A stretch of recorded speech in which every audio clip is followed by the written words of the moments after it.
నమస్తే. ఇప్పుడు మీరు చూడబోతున్న వీడియో ఖచ్చితంగా మీకు ఉపయోగపడుతుంది, నచ్చుతుంది కూడా. మరి మీకు నచ్చిన విషయం నాకు తెలియాలి అంటే ఈ వీడియోని మీరు లైక్ చేయాలి, షేర్ చేయాలి, అలాగే మన ఛానల్‌ని సబ్స్క్రైబ్ చేయాలి. మీ సపోర్ట్‌ని నాకు అందిస్తారు కదా! ఓకే.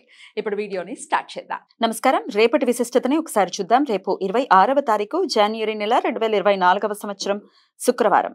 శ్రీ శోభకృత్నామ సంవత్సరం ఉత్తరాయణం హేమంత ఋతువు. రేపు పుష్యమాస బహుళపక్ష పాడ్యమి తిథి రాత్రి 1:19 వరకు తదుపరి తదియా తిథి.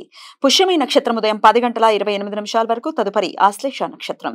నక్షత్ర వర్జ్యం రాత్రి 12:38 నుండి 2:24 వరకు. అమృతకాలం లేదు.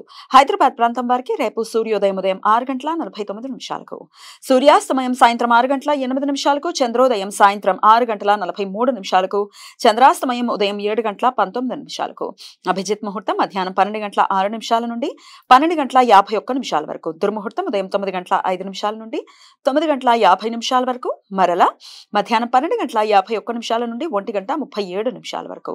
రాహుకాలం ఉదయం 11:04 నుండి మధ్యాహ్నం 12:29 వరకు. గుళిక కాలం ఉదయం 8:14 నుండి 9:39 వరకు.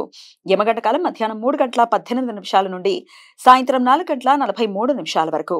ఉత్తర భారతదేశంలో రేపటి నుండి మాఘమాసం, దక్షిణ భారతదేశంలో రేపటి నుండి పుష్యమాస బహుళపక్షం ప్రారంభమవుతుంది. రేపు ఇష్టి. వైష్ణవులు ఇవాళ అన్వాదానం రోజు ఉపవాసం ఉండి రేపు యజ్ఞం చేస్తారు. ఉత్తర భారతదేశ పంచాంగం ప్రకారం రేపు పుష్యాభిషేక యాత్ర.